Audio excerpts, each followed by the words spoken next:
Raadi jalgpallipark on midagi hoopis rohkemat kui tavaline jalgpalliväljak. Mina olen Mart Raamat ja ma näitan teile, mis siia Tartusse ERMi vastu suveks rajatakse.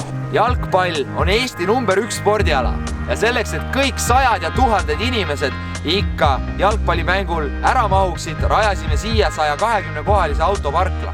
Kuna aga jalgpalli harrastamine toimub enamasti õhtuti, siis seisaks terve see suur parkla enamus päevast tühjana.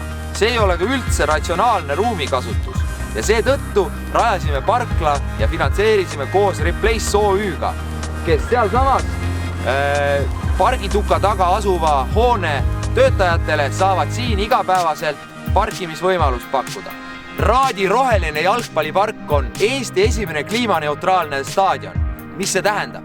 See tähendab, et kogu CO2, mis tekib staadioni ehitamisel ja staadioni opereerimisel, saab meie poolt kompenseeritud puude istutamisega. Aga lisaks sellele üritame me tõesti vähendada tekkivaid kasvuhoonegaase. Üks hea võimalus selleks on kohaliku taastuvenergia tootmise võimaldamine staadionil. Selleks rajame siia ja hoone katusele 2 50 kilovatist päikeseparki koos meie kauaaegse toetaja Päikeseratas OÜ meeskonnaga. Aasta jooksul toodavad need 2 parki umbes sama palju elektrit, kui terve staadion ise aasta jooksul tarbib. Siin minu selja taga hakkavad meie head sõbrad, restoranid Umbro, 3 Tilli ja Väike Kuuba kasvatama põlluprodukte, et nende restoranides pakutav toit oleks võimalikult värske, võimalikult mahe ja Eesti kodumaisest ja Tartu linna kodumaisest toorainest. Staadioni rajamisel ja arendamisel on meie ideeks ja sooviks olnud alati see, et siia leiaks tee rohkem inimesi kui lihtsalt jalgpallurid. Kuna igasugune sport on mega äge, siis rajame siia vasakule koos meie pikaaegse sponsori Tartu terminaliga 3-3 korvpalliväljaku, kuhu saavad kogu linnarahvas ja linna lähivaldade inimesed tulla 3 loopima. Meie jalgpallipargi juures on kõige ägedam kindlasti selle asukoht. Täpselt siin kohas hakkavad tulevased Edgar Lehed, Kaur Kivilad, Mart Poomid ja teised väravavahid ära võtma penalteid, mis lüüakse Raadi rohelise jalgpallipargi mänguväravatesse.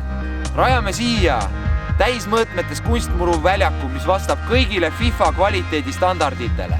Igal aastal toimub siin üle 100 jalgpallivõistlusmängu ning sajad ja tuhanded Tartu noored ning vanemad jalgpalliharrastajad viivad siin läbi üle 1500 treeningu. Loomulikult on ka sinul võimalik oma sõpradega punt kokku panna ning Raadi jalgpallipargis jalgpallimängu nautida. Raadi rohelise jalgpallipargi südameks on kindlasti meie staadionihoone. Kuna staadion asub niivõrd eksklusiivses asukohas otse Eesti Rahva Muuseumi vastas, siis midagi suvalist siia teha ei saa.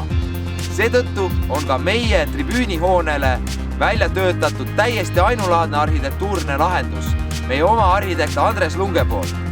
Staadionil on maksimaalselt kasutatud puitu kui kõige keskkonnasõbralikumat ehitusmaterjali, et rõhutada veel kord Raadi rohelise jalgpallipargi kliimasõbralikkust ja keskkonnasäästu. Staadioni hoonesse tulevad olme- ja pesuruumid kõikidele jalgpalliharrastajatele. Lisaks loome võimalused, et kõik ligi 600 pealtvaatajad, kes mänge ja trenne vaatamas käivad, ei jääks lageda taeva alla, et vihm kraesse ei kallaks ja et tuul mütsi minema ei viiks. Selleks, et see vinge projekt aga realiseeruks, oleks meil vaja sinu abi. Kui see video kõnetas sind, kui sulle meeldib jalgpall, kui sulle meeldib keskkonnahoid, mine vaata rohkem www.jalgpallipark.ee ja toeta ägedat asja.